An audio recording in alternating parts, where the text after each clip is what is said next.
गणेशाय नमः।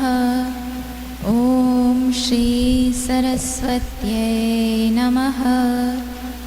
ॐ श्री गुरुभ्यो नमः।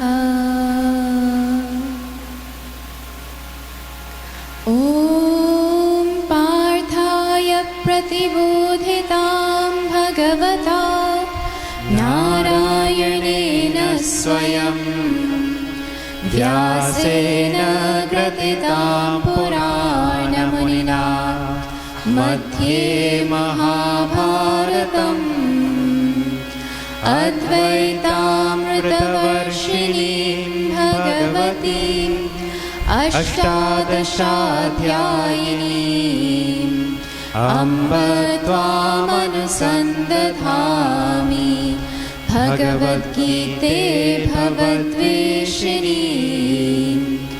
नमोऽस्तु ते व्यासविशालबुद्धे फुल्लारविन्दायतपत्रनेत्र येन त्वया भारततैलपूर्णः प्रज्वालितो ज्ञानमयप्रदीपः प्रपन्नपारिजाताय स्तोत्रवेत्रैकपाणये ज्ञानमुद्राय कृष्णाय गीतामृतदुहे नमः। सर्वोपनिषदो गावो दुग्धा गोपालनन्दनः पार्थो वत्ससुधीर्भोक्ता दुग्धं गीतामृतं महत्। वसुदेवसुतं देवं कंसचाणूरमर्दनं देवकी परमानन्दं कृष्णं वन्दे जगद्गुरुम् कृष्णं वन्दे जगद्गुरुम्। हरि ओम्।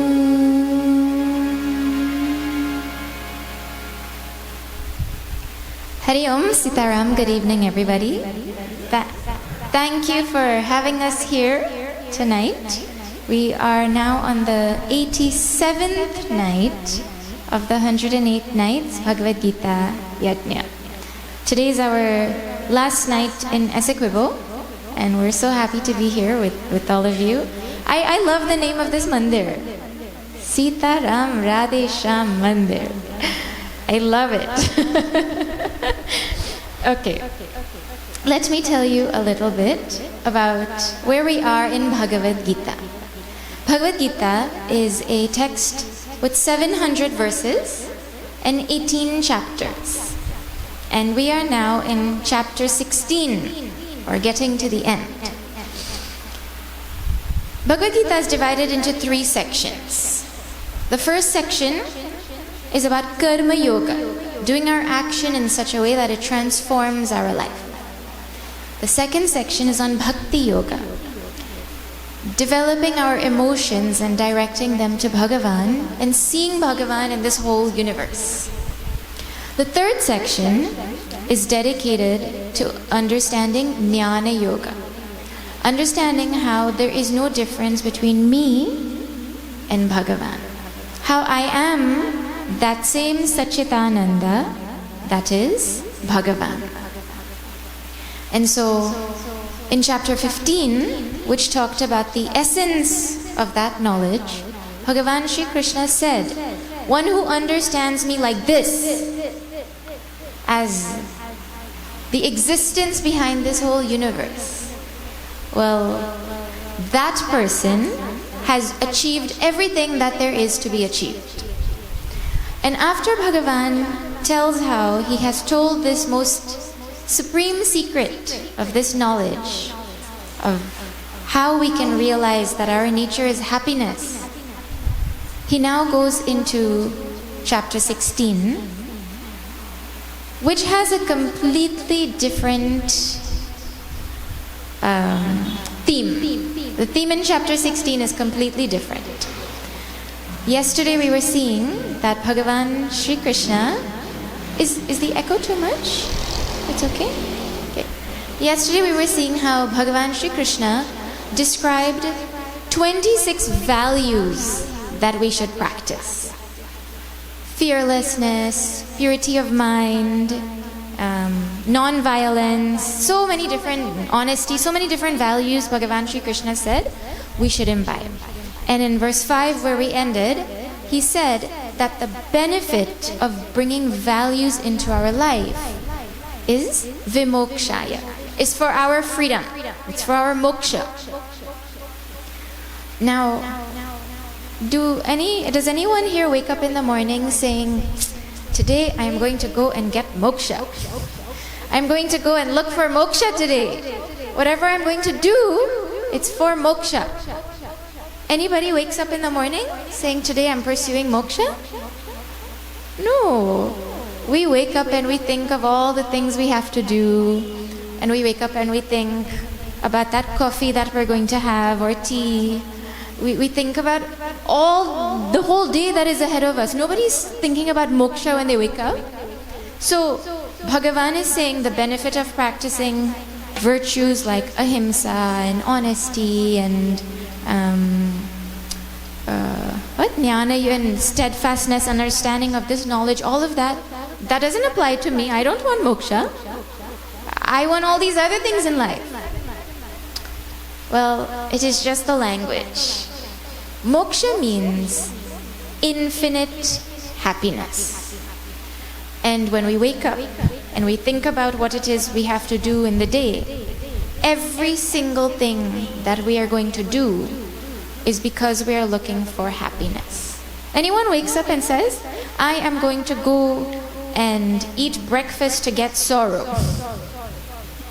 No.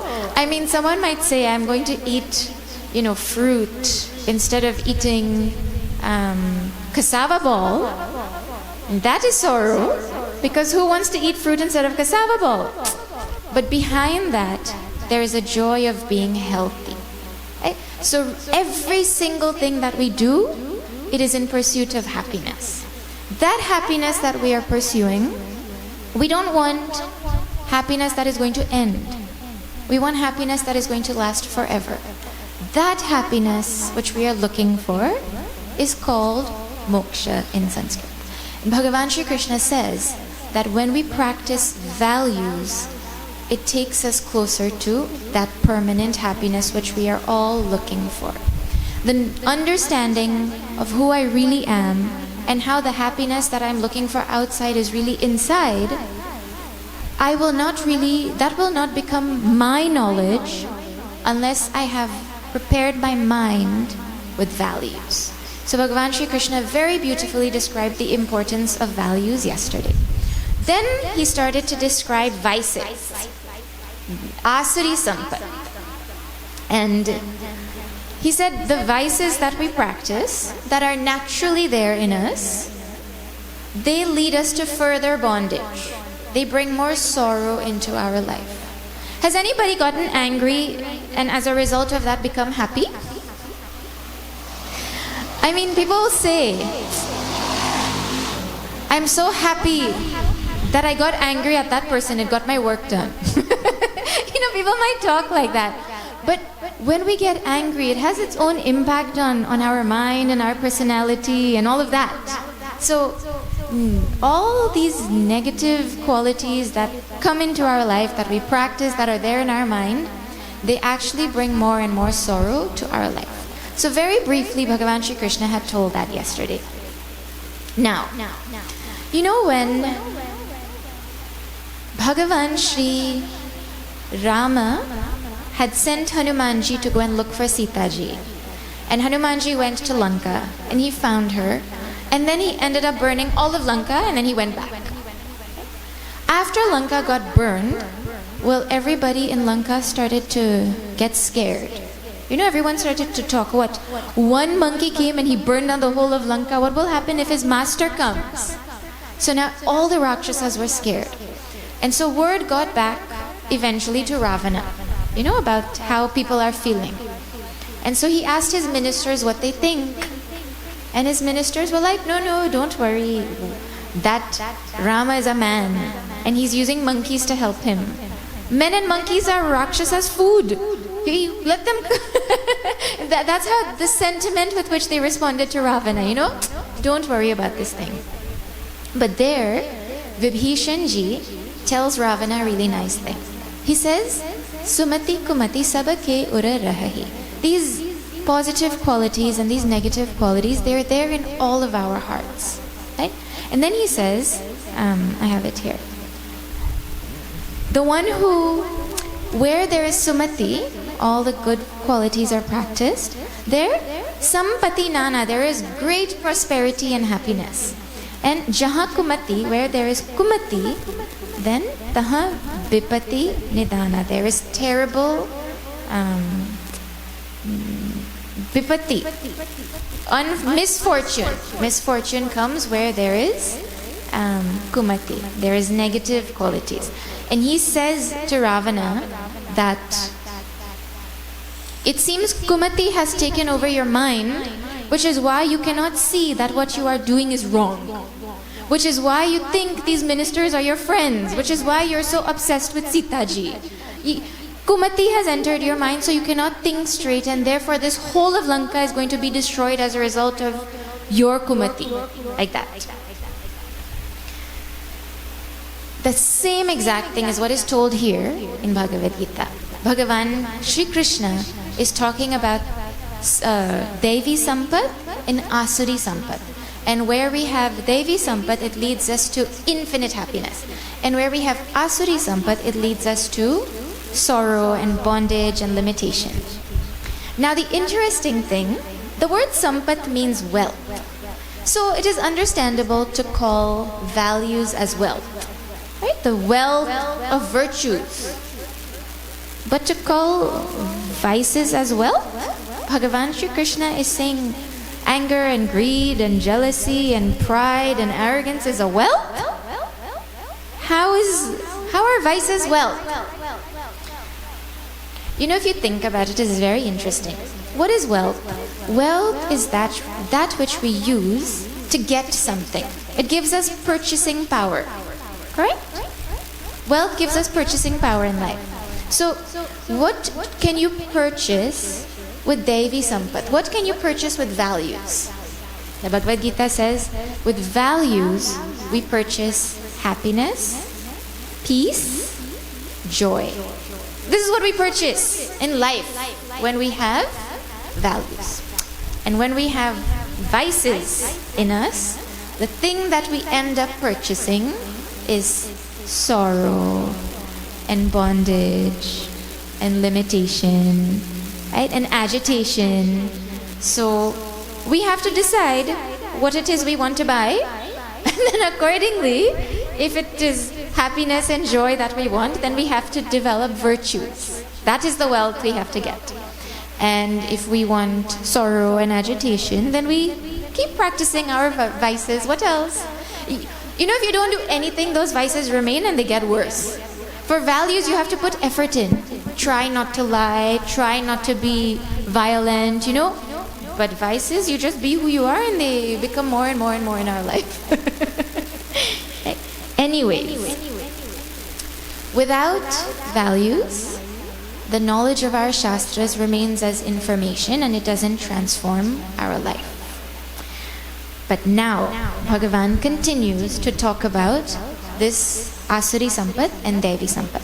So we will pick up now from verse number 6. Let us see what he says. Chapter 16, verse 6. I'll chant Shri Krishna Sharanam Mama. Everybody please repeat. Okay? Shri Krishna Sharanam Mama. Shri Krishna Sharanam Mama. Shri Krishna Sharanam Mama. Shri Krishna Sharanam Mama. Shri Krishna Sharanam Mama. Shri Krishna Sharanam Mama.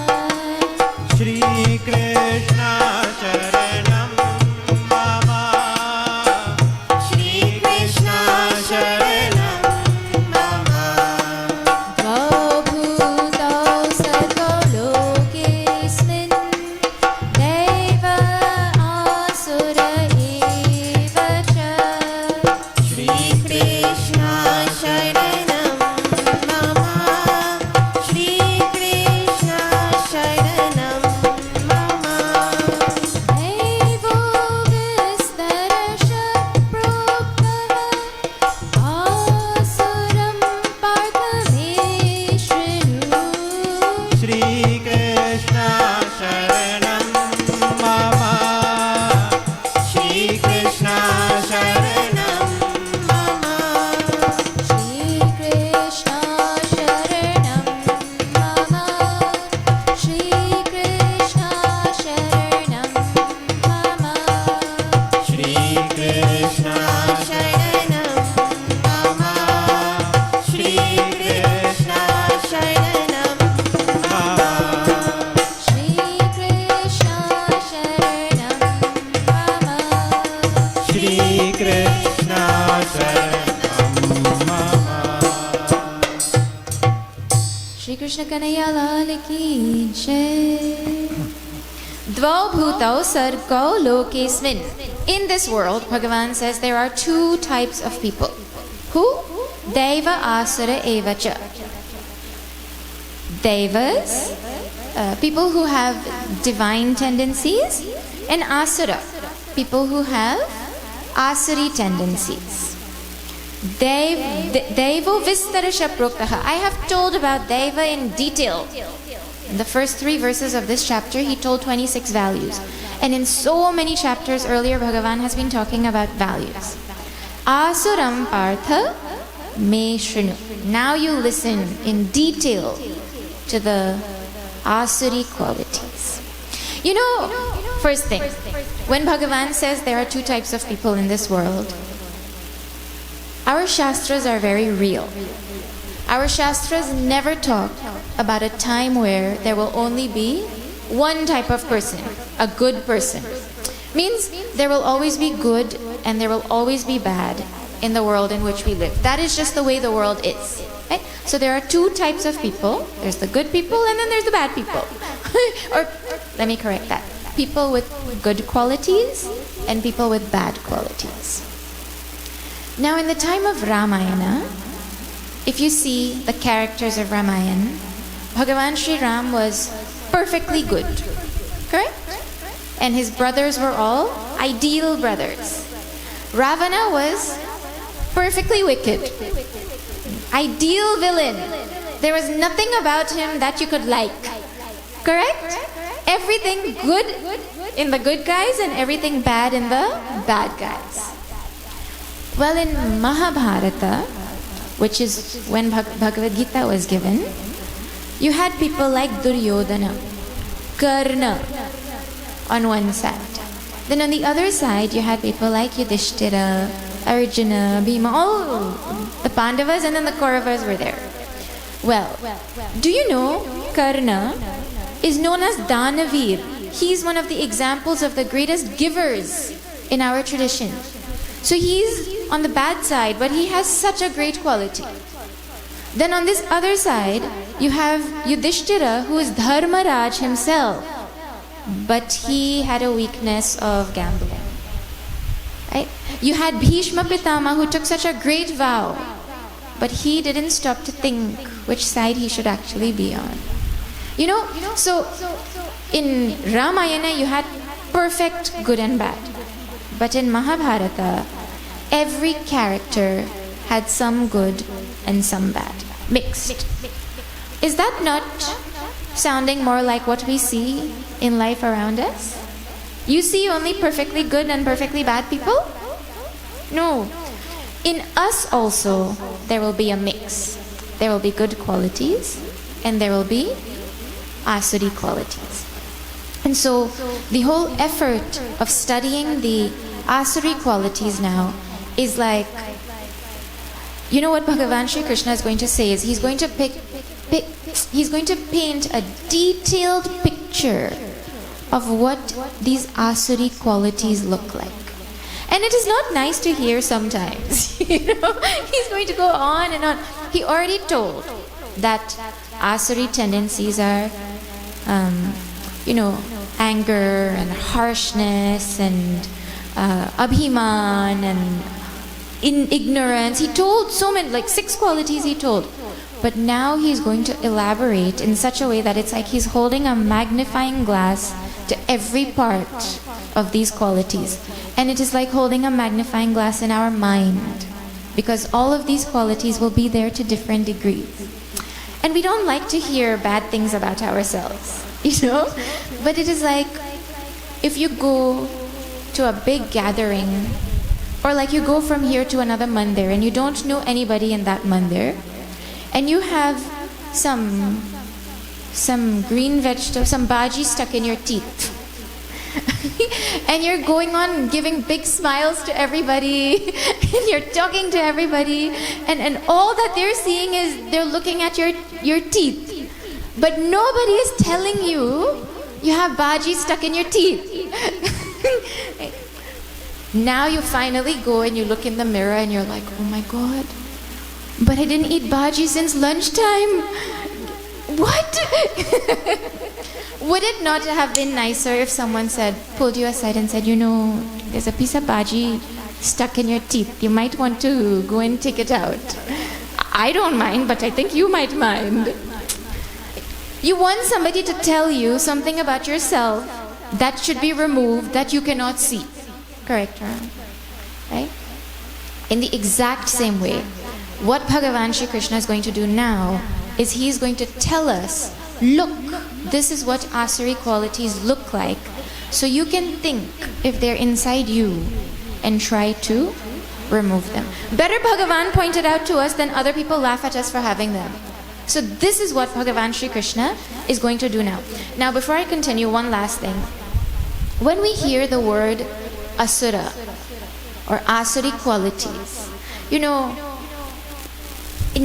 at least when I was younger, when I would hear those words, the picture that would come into my mind was some big fat guy with huge mustache, sitting next to Ravana, and they're having a big laugh, like that deep evil laugh. Like you imagine these Rakshasas and Asuras that come in the Puranas when you hear the word Asura.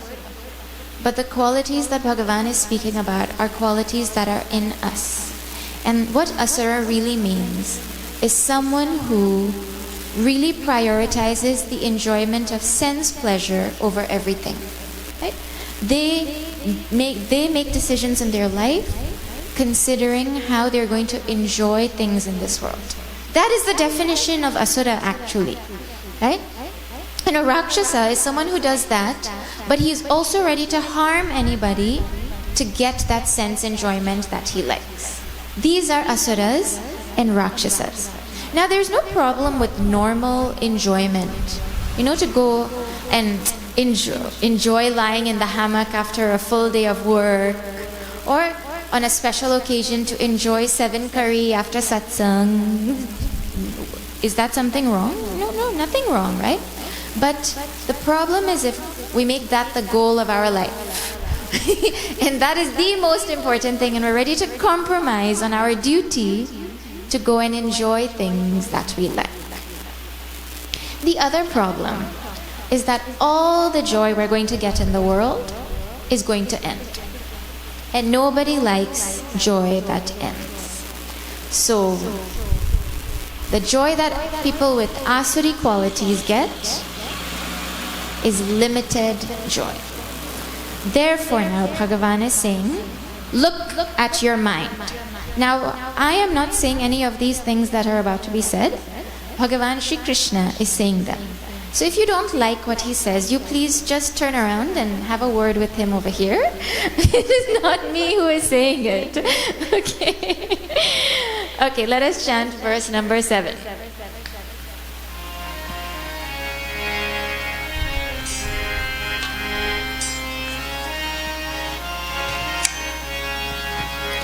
Hare Krishna, Krishna Krishna, Hare Hare. Hare Krishna,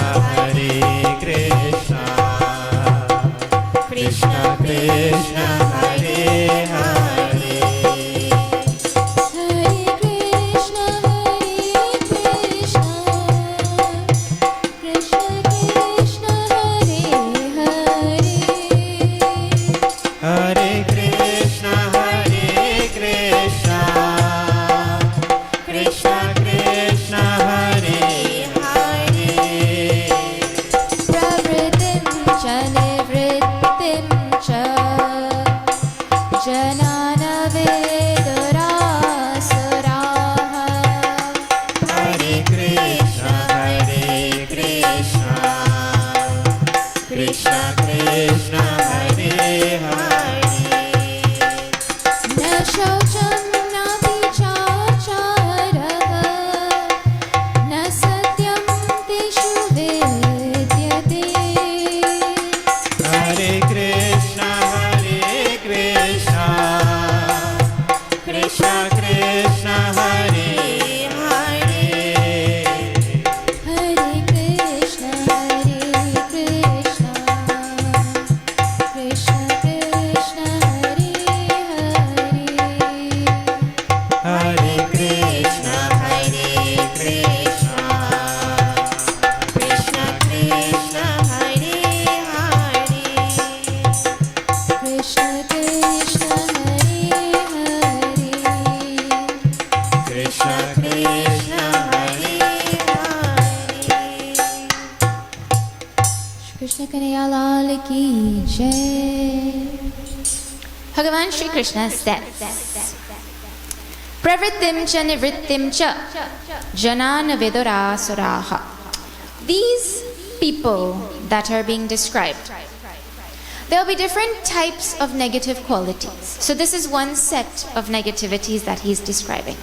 These asuras do not know the difference between pravritti and nivritti. Means they don't know what they should do and what they should not do. They don't know what duty is and what should be refrained from. Right? They are mixed up about that.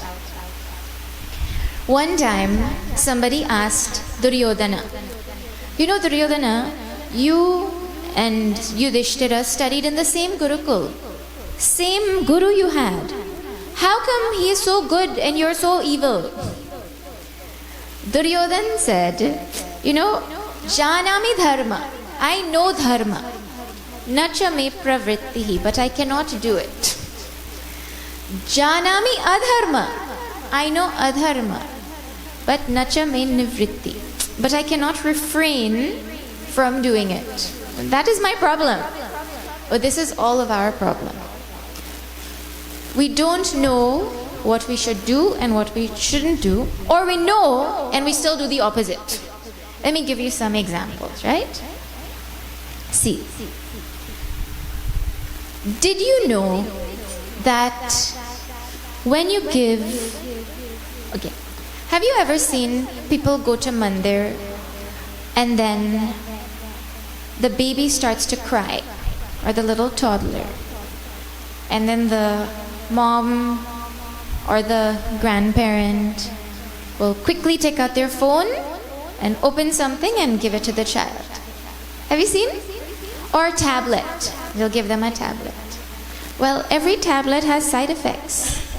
That tablet also has side effects. Right? You know what side effects it has to give a child, a young child, screen time? They say that screen time severely impacts their emotional development, their intellectual development, their speech, their sleep, so many things. Right? In fact, the World Health Organization has stipulated that to not give zero screen time for a child under 18 to 24 months. That means that until a child is 2 years old, they should not be seeing TV or phone or iPad or anything. But do we follow that? When that child doesn't want to eat, well, gone are the days where the parent will run after the child and hold their hand and put food in their mouth and tell them to sit down and run behind them again. What do? Put something in front, let the child sit, and stuff food into the child's mouth. Phone parenting! We don't know pravritti and nivritti. We don't know what to do and what not to do. We don't know that it is not good to give it, and it is good to go and run behind them or take them outside when they're crying, not sit inside and keep them quiet. Right? So this is one example. The other example is, see, this is super common. Grandparents taking care of grandchildren because the parents are too busy working. Have you heard? That situation goes on everywhere in the world right now, I think. In fact, in Canada, in the US, people bring grandparents so that they can mind the children so the parents can go to work. That's what's going on. But you see the problem. Just today, in my family chat, a conversation was going on. So the grandfather is holding the grandchild, and the grandchild is putting their hand in orange juice. And the grandmother and the grandfather are laughing and think it's so funny. And the child's response was, I don't remember you laughing when I did that. Means when the parent was a parent, they did not tolerate those kinds of things that the children did. But when they're grandparents, they think it's funny and they think it's cute, and their whole style has changed. Have you seen? I see this all the time. When that person is a parent and they come and they give the child dal and rice, and the child says, I don't want dal and rice.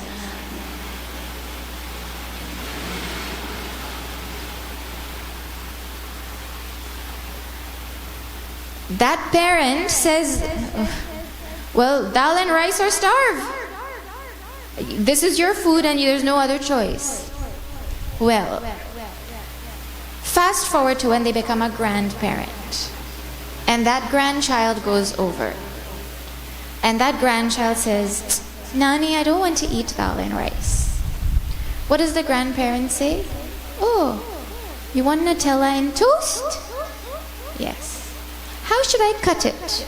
As a heart or a star? Total change in style. Because the grandparents are going to spoil the grandchild, but the parent is supposed to bring up the child properly. Right? So, pravritti, nivritti. We don't know. The parent is supposed to parent the child and the grandparent is not supposed to parent the child. Right? Mixed up, confused about what should be done. Like this, there are countless things in society. When we should put the phone down, when we should use the phone, when we should stop work, how much we should work in a day. We don't know pravritti and nivritti. So this is not just people sitting in Lanka in Treta Yuga. This is very much us also. So we have to think. What do the Shastras say about what I should do and what I should not do? That is the message. Then, na shaucham. They're not clean. They have no thought of cleanliness. You know, have you seen some teenagers, their rooms look like a tornado passed there? But if that mother or father tells that teenager, go and clean your room, their answer will be, hello, it's clean. What do you mean? Look how messy it is. No, Mom. You ask me for anything and I will get it for you. This is called organized mess. That is not called cleanliness. the outer surrounding is a reflection of our mind. And so cleanliness is such an important part of our spiritual journey. Right? Same with our physical being. I was saying a few days ago, we were thinking, before when people had to go and bathe in the trench, they would make sure and bathe first thing in the morning. Now everybody has a shower in their house. And they still don't bathe till 2, 3, 4 o'clock sometimes. Right? If even. Some days they might skip. You know, it's so late now, it's okay, I'll just shower tomorrow. Shaucham. Shaucham is such an important quality. Right? Then, and you know, it is not only that someone has to smell or look dirty to not have shaucham. Right? You can have somebody who looks, you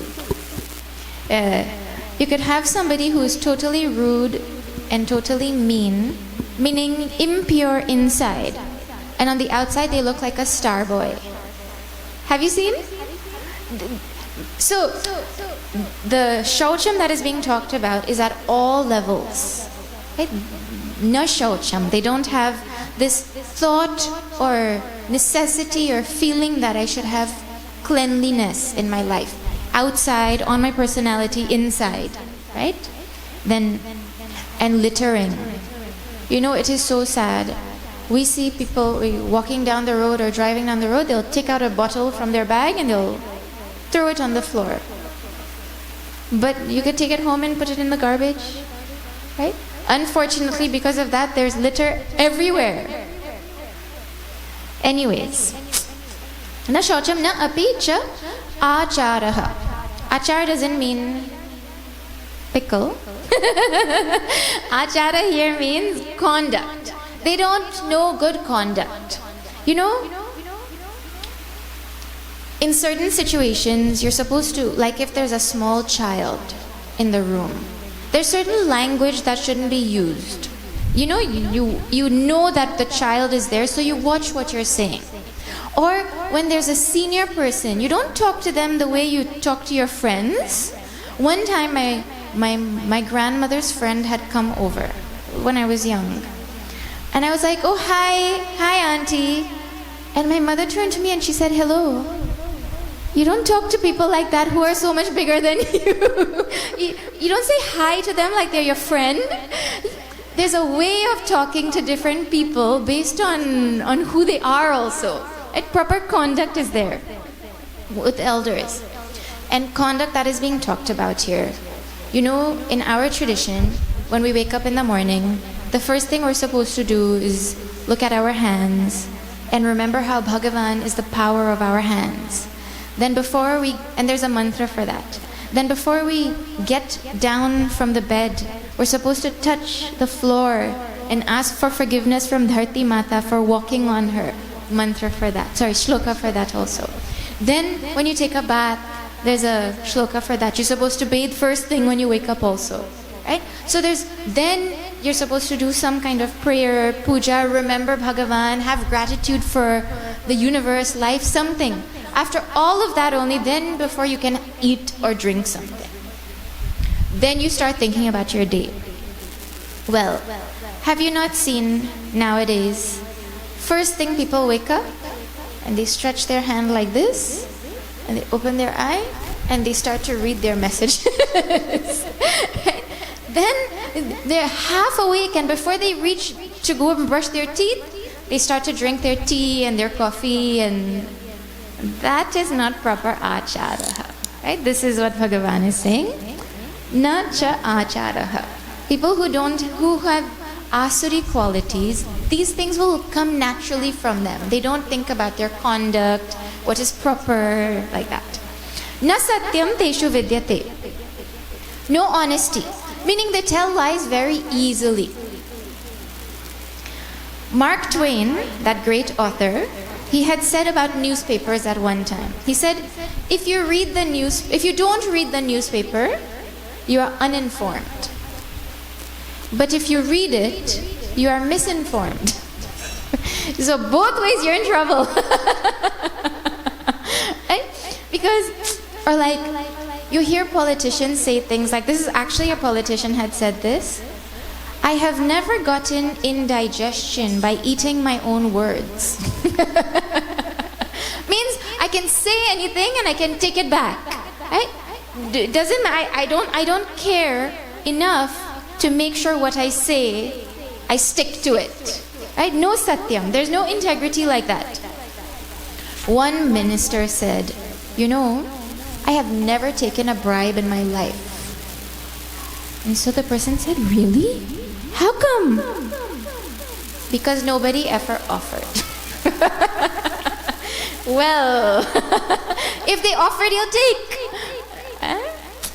Na satyam. They don't have that feeling that, no, I should have integrity and what I said, I should stick to it.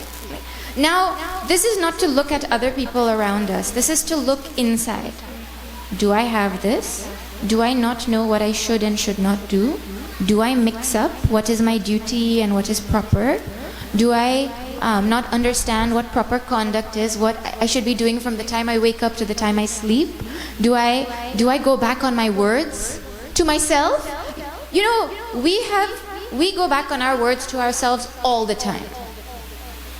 Have you not said to yourself, tomorrow I am going to stop eating sugar so much? And then tomorrow comes and you've gone right back on your word. Or tomorrow I am going to start to take care of my health. I'm going to exercise more because I'm sitting whole day. And then tomorrow comes and you say, well, now it's already Thursday, we'll wait for Monday. and then Monday comes and then you're busy and you're like, well, in 3 days it will be the first, so I'll just wait for the first. That is called nasatyam. Anyways, okay. Now let us see what the philosophy of life, of this world, of people who don't have Devi Sampat. Let us chant number 8.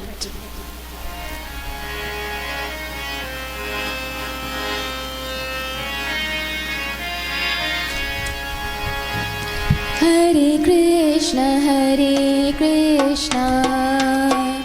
Krishna Krishna, Hare Hare, Hare Krishna, Krishna Krishna, Hare Hare. Hare Krishna, Krishna Krishna, Hare Hare, Hare Krishna, Krishna Krishna, Hare Hare. Asatyam apratishtham te Jagadahuranishwaram. Hare Krishna, Krishna Krishna, Hare Hare. Aparaspara sambhutam Kimanyat kamahetukam. Hare Krishna, Krishna Krishna, Hare Hare. Hare Krishna, Krishna Krishna, Hare Hare. Hare Krishna, Krishna Krishna, Hare Hare. Krishna Krishna, Hare Hare. Krishna Krishna, Hare Hare.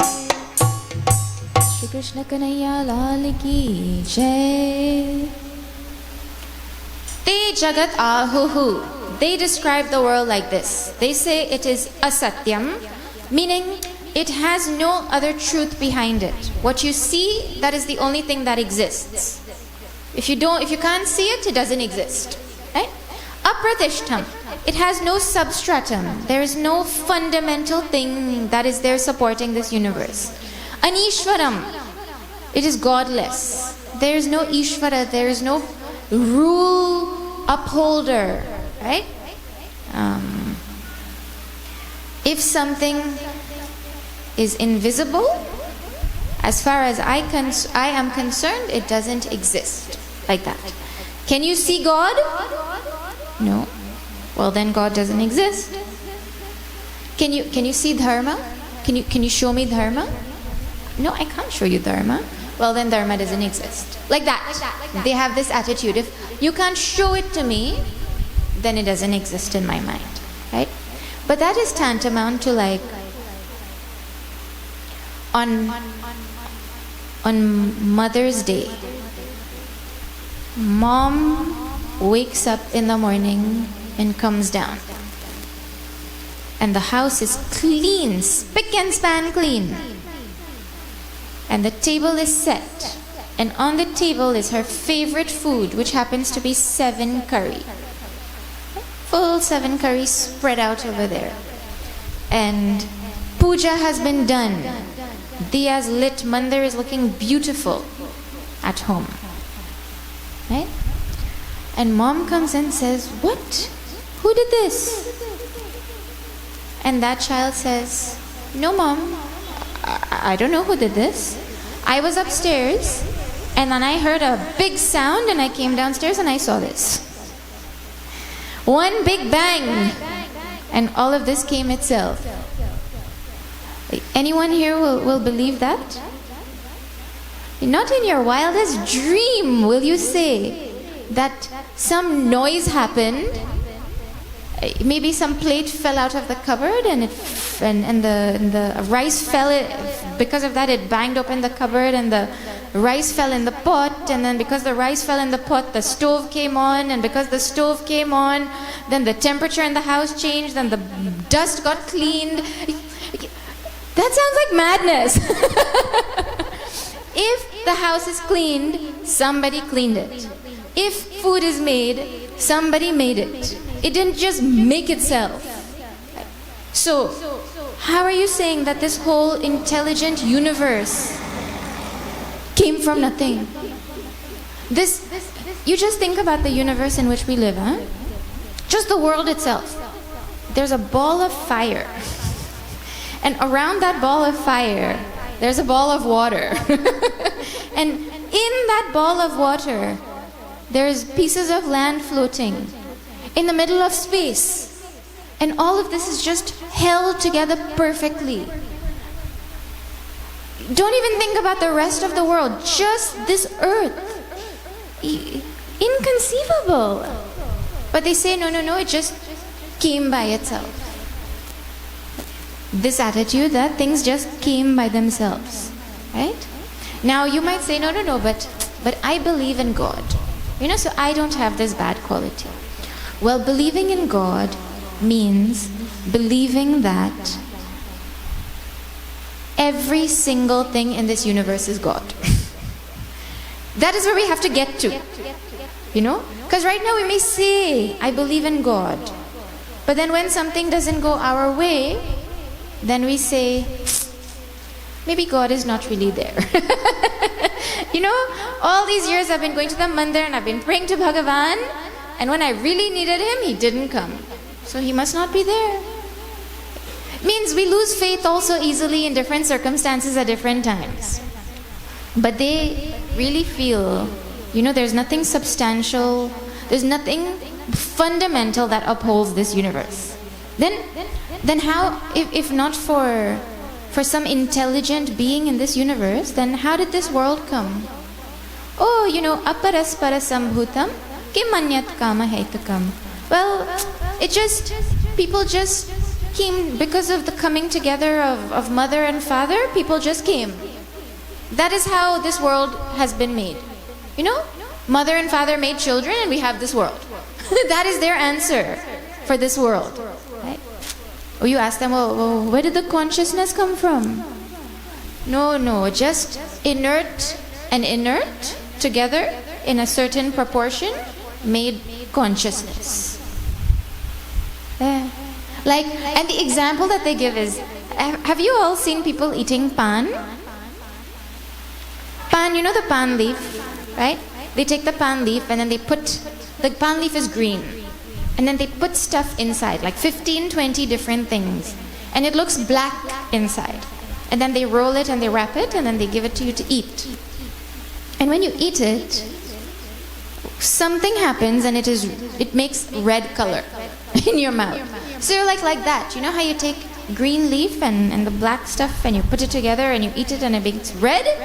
Well, you take inert matter and you put it together and it makes consciousness.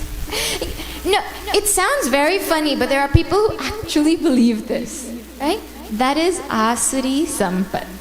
And when you feel like things just came from nothing, then there's no respect for values and the law of karma and divinity in this universe. None of that. They say seeing is believing and that is it. Okay, let us see now, because of this vision, what happens.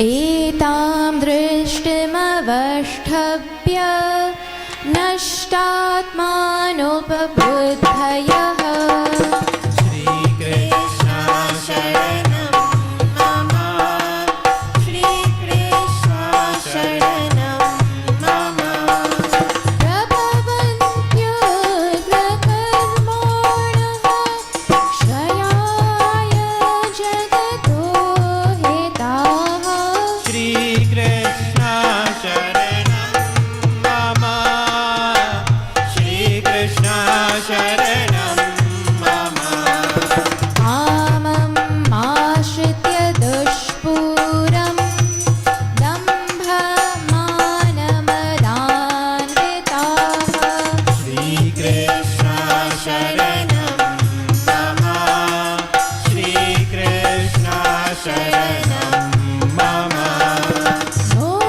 मोहाद्गृहीत्वा सद्ग्राहान् प्रवर्तन्ते शुचिव्रताः श्रीकृष्ण शरणं मम श्रीकृष्ण शरणं मम श्रीकृष्ण शरणं मम श्रीकृष्ण शरणं मम श्रीकृष्ण शरणं मम श्रीकृष्ण शरणं मम Shri Krishna Kanhaiya Lal ki Jai. Okay, so etam drishtam avashtabhya. People who are rooted in this kind of vision that there is nothing higher in this universe, they say, Bhagavan says, nashtatmanaha alpa buddheha. These people have destroyed themselves. They have small intellects and they have destroyed themselves. They are lost cause.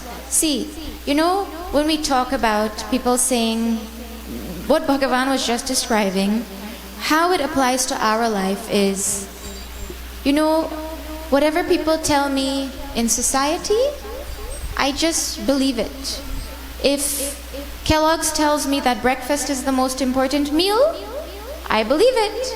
Even though Ayurveda says 12 o'clock is the most important meal. Right? If the world says, YOLO, you only live once, so enjoy, then I believe them. Means I don't think for myself to verify things that are told in society, to measure and check if it really matches what scripture says, if it is in line with dharma, none of that. I just take it as it comes and I listen to what society says and I live my life just like everybody else. And if anybody wants to live a life different from society, is it not true that they make you feel bad for being weird or different, right? And the logic that they use is phenomenal. You're trying to be healthy. I just saw a video. The video said it had cases. This person who was a healthy athlete died at 29 years. This person, famous person, who was a vegetarian, died from heart attack at 45 years. And they give a whole list, young people and what is happening to them when they're healthy. And the conclusion of that video, so why be healthy? What kind of logic is that? Real video going around and people are like, and people giving thumbs up in the group like, yay, let's enjoy. Eat, drink and be merry. Man, that is the world telling you one thing and that is us not thinking anything about it, right? So when we have opposing views to society, they make us think we're crazy. This is the vision that they have and we have to think about it. Now, Bhagavan says they have little intellects. You know, actually everybody has the exact same intellect, right? But it is just about how we use it. Like two people who have a half acre of land empty for whatever they want. And one person goes and plows the land and takes care of it and grows vegetables and fruits and all kinds of things. And the other person doesn't give any care to that half acre, and weeds are growing and soil is just as it is, and they throw some seeds and they just keep hoping that it will grow. Well, they both have the exact same half acre of land next to each other. But it is about how they take care of it that it will reap the benefits that it could reap. Right? So we all have the same intellect, but it becomes small or big based on how much we use it to think about things that Bhagavan tells us to think about. Okay? Then they have destroyed themselves.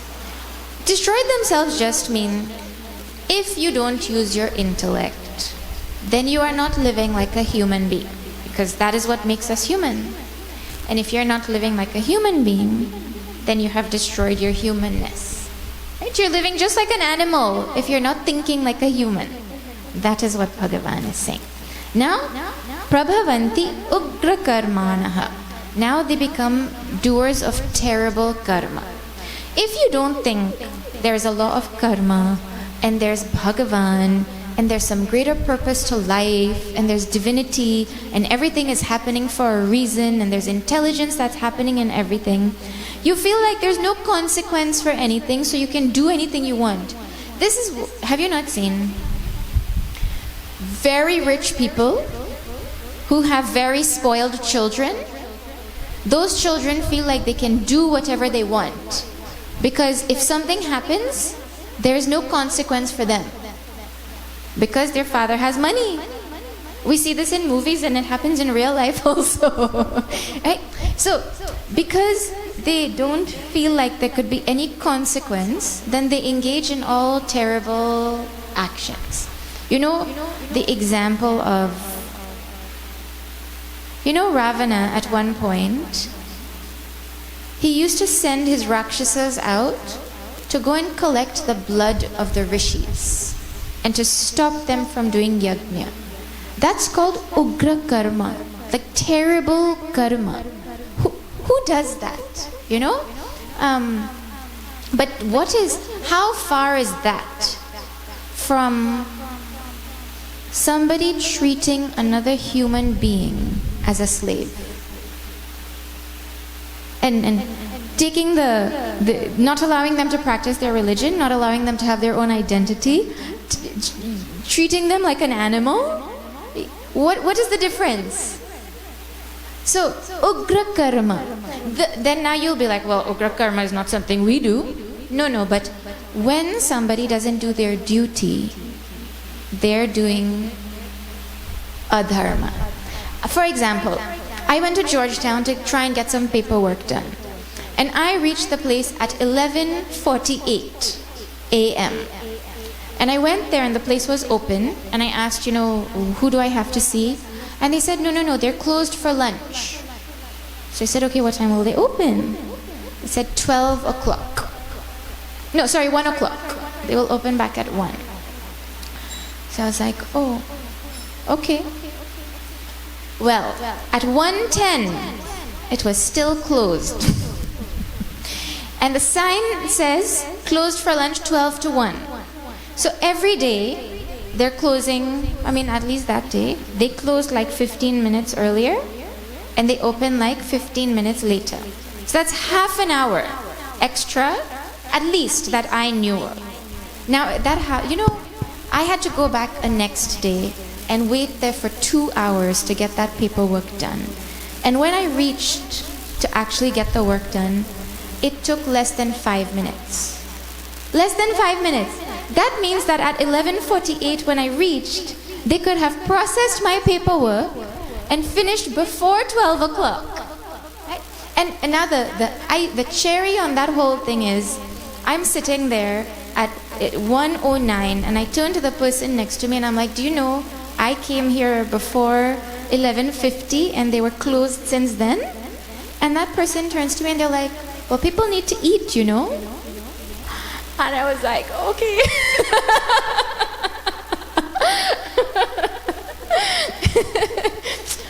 We shouldn't try to cheat on doing our duty is my point, right? Where we have duty, we do our best to do our duty properly. Otherwise, we're leaning in the direction of doing ugra karma. And then when we do that, see, Bhagavan says, kshayaya jagato hitaha. It leads to destruction of the world, and these people become enemies of the world. You know, basically it is because, see, this person is living selfishly. That is what it boils down to. They're not doing their work because they're thinking of themselves. They're acting selfishly. What happened in the beginning of Bhagwad Gita? Arjuna was victim to this disease of selfishness, and he did not want to fight his own people. And if Bhagavan Sri Krishna wasn't there, well, that would have been the exact definition of corruption. Let my people do whatever they want, no matter how bad they are, right? And I don't care what happens to society. So Bhagavan says we have to watch out and make sure that this quality is not in us. And if it is there, see, the nice thing about all of this is that we found ourselves with the negative qualities that we have. Did you wish one day, Bhagavan, please give me the kind of anger where if one person says 2 words, I will turn into like a ball of fire and... no! We found ourselves with negative qualities. So we can't feel bad for that. But we have the opportunity, if we have those qualities, to try to remove them. Okay. Now then Bhagavan says, we chanted this verse also, Kama mashritya dushpuram. They are filled with so much desire that can never be fulfilled. You know, our desires are supposed to mature, meaning we're supposed to start having less and less desires as we grow old. But there are verses that describe hair becomes gray and starts to fall. Teeth fall out. Eyes stop working. Ears stop hearing properly. Like 3 friends, seniors, went to the creek. And one of them tells the other one, he says, it's windy today. And the next one says, no, it's Thursday. And then the third one says, I'm also thirsty. Let's go get something to drink. Ears stop working properly. All our senses stop to work properly. But desire remains young.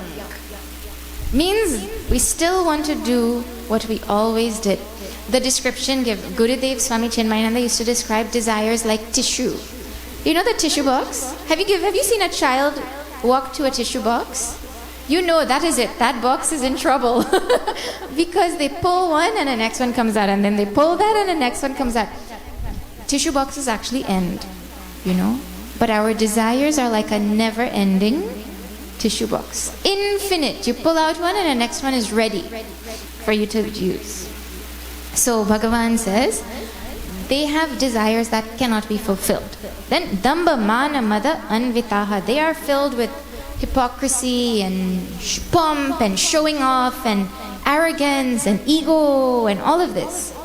And then mohad grahitva asat grahan. And because of their delusion, their upside down thinking, they hold on to all wrong notions in the world. They think happiness comes from outside, but it comes from inside actually. Right? And then pravartante ashuchi vrataha. And then they hold on to all impure resolves. I am going to make so much money and then I am going to be so happy. Have you ever seen somebody make so much money and then be so happy? You find one person. Doesn't work. Alright, let us chant.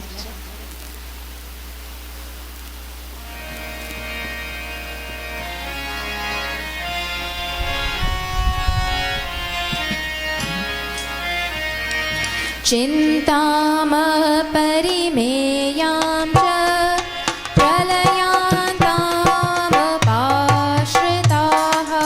Shri Krishna Sharanam Mama. Shri Krishna Sharanam Mama.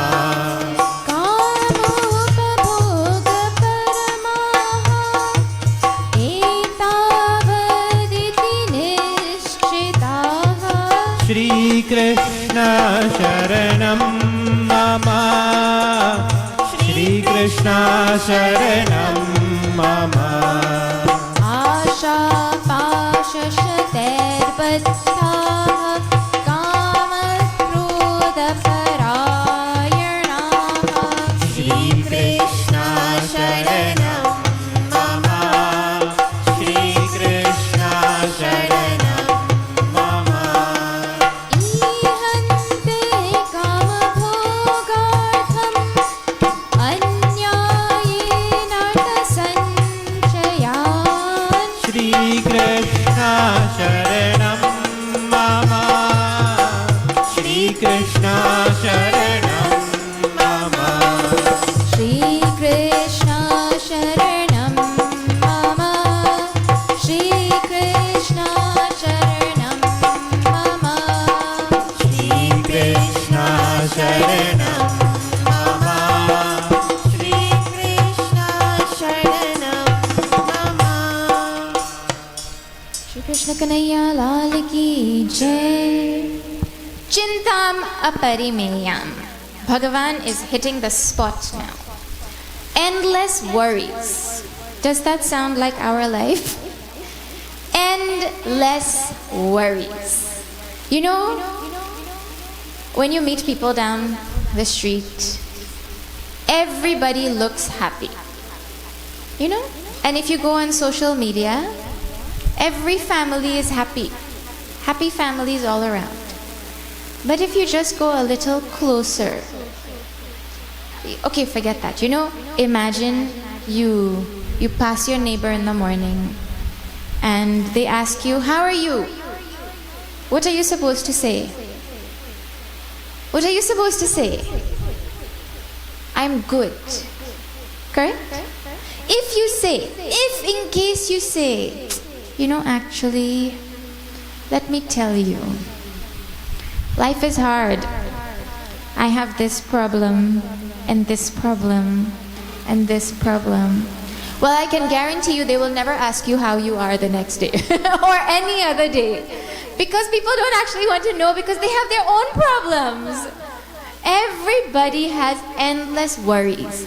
We go about smiling and pretending like everything is fine, but inside there are endless worries that everybody is dealing with. Right? And we pretend because what else? That society teaches you to just pretend everything is okay.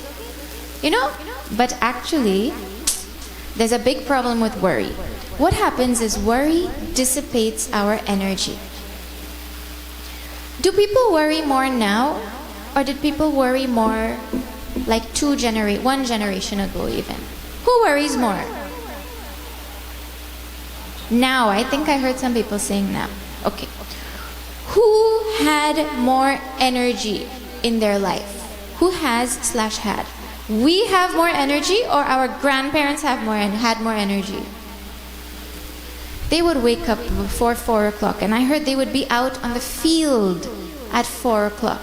And they would work in the hot sun till 12, 1, 2 o'clock. Then they, after doing hard labor, and then they would come home. And then they would take a little rest. And then they would go out again and sing Ramayana. Can you imagine living your life like that? You have to just wake up at 4 o'clock. And you feel like you've done the hardest thing of the day. and you're ready to take a rest. It means physical work is not what tires us out. Because if there's exhaustion from physical things, then a little rest is enough to feel good again. But mental worries make us feel so exhausted that we cannot do anything actually with our time. That is why how much physical work do people in offices do? The only thing that gets exercise is their 10 fingers at most, if not 2. Right? That is what gets the most exercise. But they're more tired than ever before.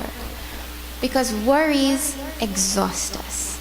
Now Bhagavan says, Pralayantam upashritaha. These people, their worries will last until the end of time. Not until they go to sleep. Until the end of time, their worries will last. It means if somebody is looking for solutions of joy from the world, they are never going to get it. But if you see the life of a bhakta or a jnani, they live happily in the same world that we live in, stress-free.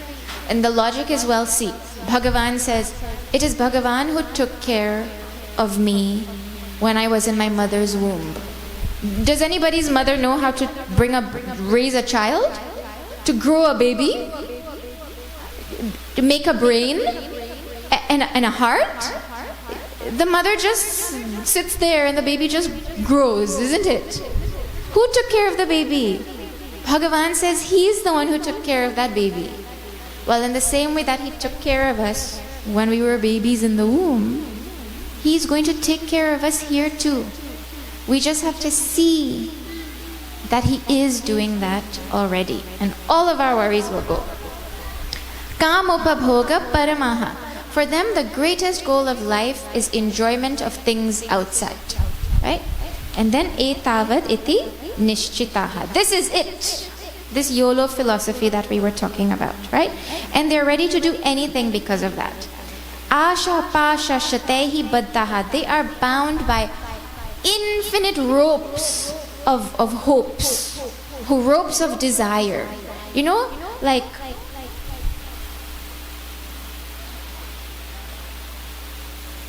have you ever seen someone becoming famous and becoming happy? Becoming famous and becoming happy. Well, you just see celebrities' lives and you'll know, no, that is not true. Then we saw also someone becoming rich. You can guarantee they will be happy? No. So we have hopes from fulfilling desires, that when I fulfill this desire, then I will be happy. But the experience that is there in the world is even when people fulfill their desires, they are not happy. Right? But still these people go on having hope after hope. Here's a test. Everyone imagine in your mind. If you have a spouse, you imagine for your spouse, and if you are a child or you don't have a spouse, imagine for your parent. If my spouse/parents stops doing this one thing, I will be happy forever. Just think of one thing in your mind. If my spouse or my child or my parent stops doing this one thing that they do right now, I will be happy forever. Can think of one thing? Well, the next moment you ask, if I get this one thing, any one thing that you want, you get it, guaranteed you're going to get it tomorrow. Can you say, if I get this one thing, I will be happy forever? There's nothing that anyone can say, when I get this, I'll be happy forever. Because that is how the desires work, right? There are hundreds of desires that bind us. Ihante kama bhogartam. Now to fulfill those desires, they become workaholics. And then anyayena artha sanchayan. And they go to get money by unfair means also to fulfill those desires now. Right?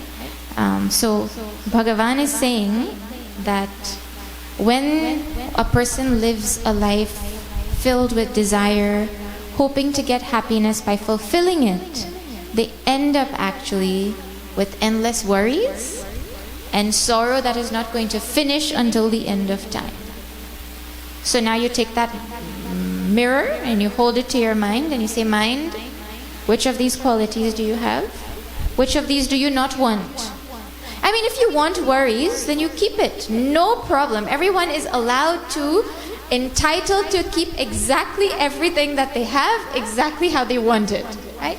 But in case you don't want it, well, then Bhagavan is saying, look at that and see that this quality of strong desires is what is causing your problem.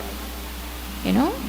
So, like this he goes on, and I am sorry that Bhagavan is an intense section of this Asuri Sampat, but like I said, it is not me who is saying, it is Bhagavan who is saying. And actually we shouldn't be sorry to study it, we should feel blessed. Because when we study it, we are given a reality check. We really get to ask ourselves if our mind has these qualities. And if we recognize them and we remove them, the result is infinite happiness. Who can promise that?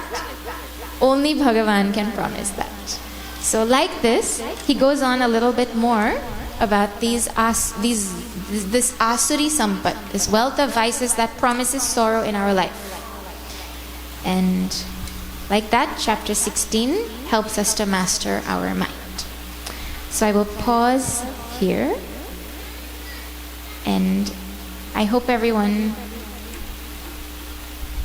thinks a little bit more about all of these things. And please don't go and ask yourself how many people you know have how many of these vices, and start to look around and say, you know, Bhagavan Shri Krishna was describing you today. I was listening to your biography in satsang today. We were listening to our own autobiography, actually. Okay. I'll share a couple of announcements and then we'll have Bhagavad Gita Arti. Chinmay Mission's 108 night Bhagwad Gita Yajna will conclude on the 3rd of May, which is a Saturday, at the Gandhi Youth Cricket Ground in Georgetown, 5 to 6 p.m., 5 p.m. to 6:30 p.m., and you are all lovingly invited. We hope that at least a few of you, if not all of you, will be there.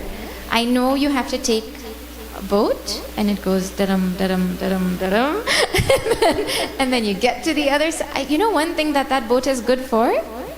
There was a baby sitting next to me, and that baby was sleeping like the best sleep of their life.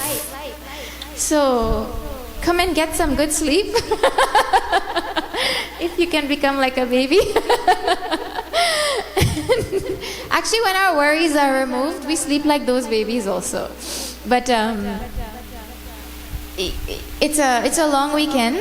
So see if you can come. If you have relatives to stay with, you can stay with them. But it finishes early enough that you could try to come back. Or you can come stay at the ashram in Monripo. My mission has a small lot of land over there. And we'll make space for whoever wants to come. So you please let us know, and we would love to have you there. Then, there's a bookmark that has been made for everybody. So you'll get one and you can keep it, and you can remember that you were part of this 108 nights Bhagwad Gita Yajna. Chinmay Mission is a teaching organization. The main thing that Chinmay Mission does is teach. And one of the things that Chinmay Mission offers is a training course to teach people to become teachers.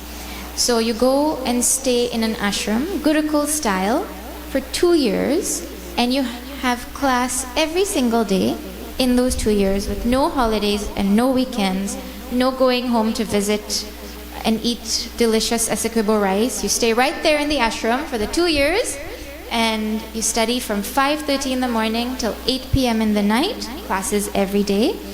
And at the end of that 2 years of studying Sanskrit and meditation and Vedic chanting and Bhagwad Gita and Ramayana and puja and all kinds of things, well, you really get a solid understanding of Sanatana Dharma. And then with your transformed life, you have an opportunity to do whatever you want.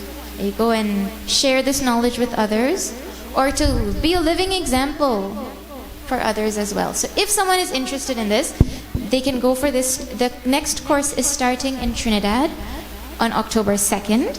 You have to apply. You have to be under 30. You have to have a university degree, and you have to be unmarried. And once you apply, there's an interview process, and whoever gets in, it's a sponsored program. So if you know anybody who's interested in studying Sanatana Dharma like this, please do let them know about it. Now, a very special thank you to everybody here at the Mandir for organizing and for having us join you. And a super special thank you to Rameshji for organizing this 20 nights of the Essequibo section of the 108 Nights Bhagwad Gita Yajna. Tonight is our last night in Essequibo. Tomorrow we'll be heading to the Essequibo coast, We'll be heading to East, what is it called? East Bank, Essequibo, and West Coast. So that is where we will be for the next 20 days. You're all invited to join. Or you can tune in live on Facebook if you want to continue to see how this chapter proceeds. But I just found out, as I was walking in, I found out that there are plans for us to come back and do programs for children and youth and adults once a month in May, June, and July. To start. We live in Guyana now. We've been posted here to serve and to teach. And we're very excited to see all of you more often. And so we'll be coming, and we hope to meet you all and get to know you. Okay, I'll stand for Aarti. Anything else?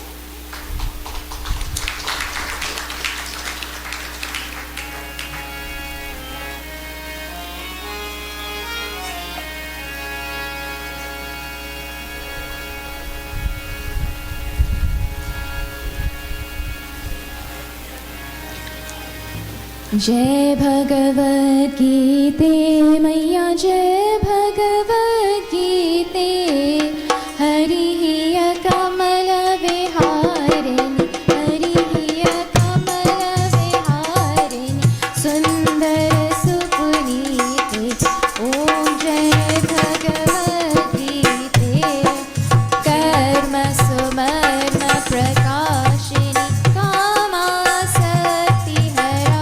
मैया कामा सती हरा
भगता की जय।